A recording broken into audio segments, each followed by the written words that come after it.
Good morning, everyone. It's a great honor for me to be here. These are my conflicts of interest. I'm a urologist in Porto Alegre, south region of Brazil, and I'm happy here to present to you the results of a pilot study that we carried out at the university to assess the link between preoperative parameters and oxidative stress markers in the bladder wall of men undergoing open prostatectomy. This was a prospective study. Our target population comprised men over 50 years of age and with LUTs undergoing open prostatectomy. The measurement assessment tools were validated questionnaires such as the IPSS, the OAB-V8 questionnaire, urodynamics, and preoperative urinary tract ultrasound to assess the prostate volume, bladder wall thickness, and other parameters. A full thickness fragment of the bladder wall measuring around 1 square centimeter was obtained from all patients from the anterior bladder wall during prostatectomy for determination of oxidative stress markers. These fragments were frozen immediately on liquid nitrogen, and our markers, our oxidative stress panel, was composed by catalase and superoxide dismutase, SOD, which are antioxidant enzymes, and also the malondialdehyde, MDA, which is a biomarker for peroxidative damage to lipids.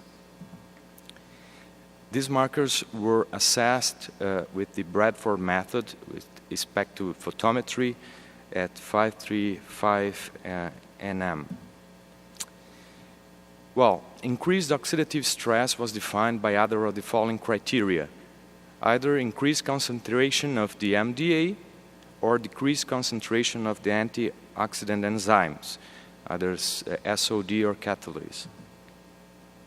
Our primary endpoint was the association between OS markers and the severity of bladder outlet obstruction. And we had also some exploratory endpoints, such as the link between OS markers and various preoperative characteristics of these patients.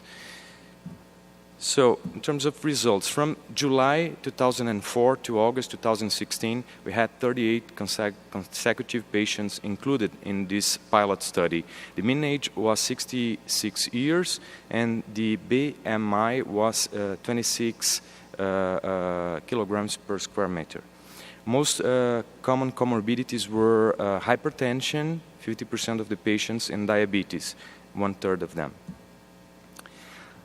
The classification of the LUT severity according to the IPSS is brought in this slide. We know that according to our results, most of the patients had moderate symptoms, and the prevalence of OAB symptoms according to the OAB-V8 was 36%. The N was 14 patients. Mean prostate volume was 77 ml, and the mean bladder wall thickness was 3.99 millimeters. According to your primary endpoint, bladder outlet obstruction was demonstrated in 29 patients, and the MDA concentration was increased in men with severe bladder outlet obstruction, which was classified according to the Schiffer's nomogram zone 5 or 6, as you can see in this graphic here. Also, we could demonstrate that men with severe LUTs, in comparison to those men with mild LUTs, had increased concentrations of MDA in the bladder wall. Another interesting outcome was that we provided consistent results in terms of the post-void residual. We could demonstrate that for those men with a post-void residual over 50 ml, there was increased concentration of MDA and decreased concentration of antioxidant enzymes, including SOD and catalase. So, this pilot study, which was aimed to provide hypotheses for further studies, showed that increased oxidative stress in the detrusor of men with LUTs was associated with severe bladder outlet obstruction and other preoperative parameters. Further studies are still needed to assess the role of non-invasive biomarkers of oxidative stress in predicting bladder dysfunction among these patients. But we would like to highlight that most of the evidence that we have nowadays on bladder damage related to chronic bladder outlet obstruction come from experimental models. So thank you very much.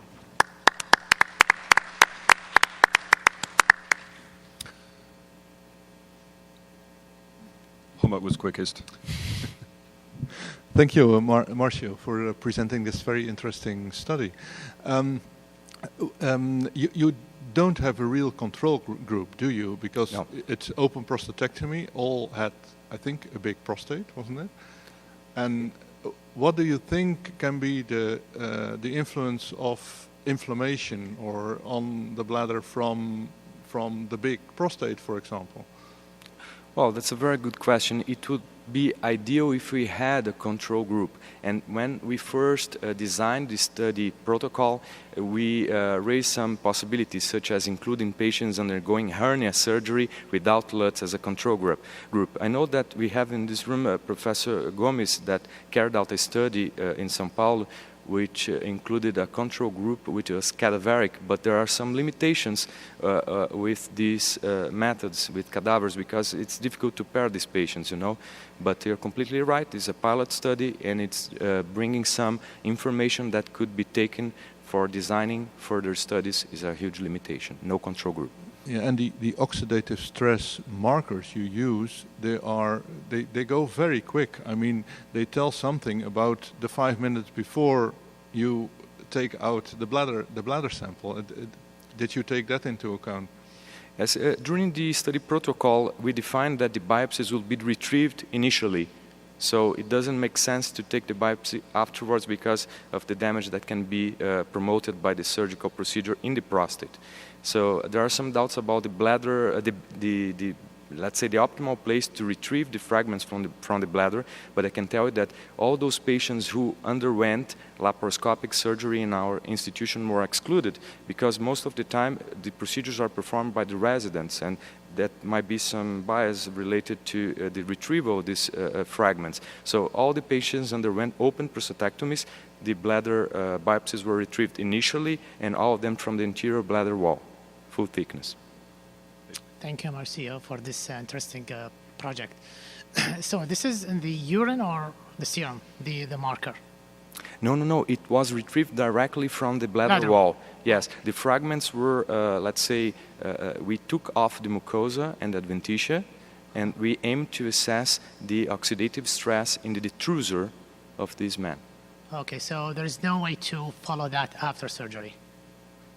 We have a follow-up, but it's not being presented in this abstract here. Yeah, it's worth it to know whether it's going to decrease or change. Yes, very interesting, very interesting. We have further papers being developed in these regards. Marcio, congratulations, very nice work. I was wondering, you didn't have any patient in urinary retention in this series? No patient. No? Okay. We thought that, it would be you know, interesting to Cristiano, compare those in retention with those without retention. Yes. Thank you. This is a very important point, and as you know, it's quite difficult to retrieve the patients, to include the patients from in this pilot study due to the fact that we have an informed consent in which was written that if the patients had a bladder biopsy, there might be complications. Of course, fortunately, we didn't have any fistula, for example, but over more than 3 years, we could only include 38 patients. So it's a huge limitation because of the risks of a full thickness bladder biopsy. Thank you. Titia de Kort from the Netherlands. Congratulations. Do you see any therapeutic options related to these findings? Well, it would be optimal if you could have any strategy to avoid the oxidative stress in the bladder wall, because I truly believe that the oxidative stress is the link between chronic outlet obstruction and the decompensation that can happen a long time in these patients.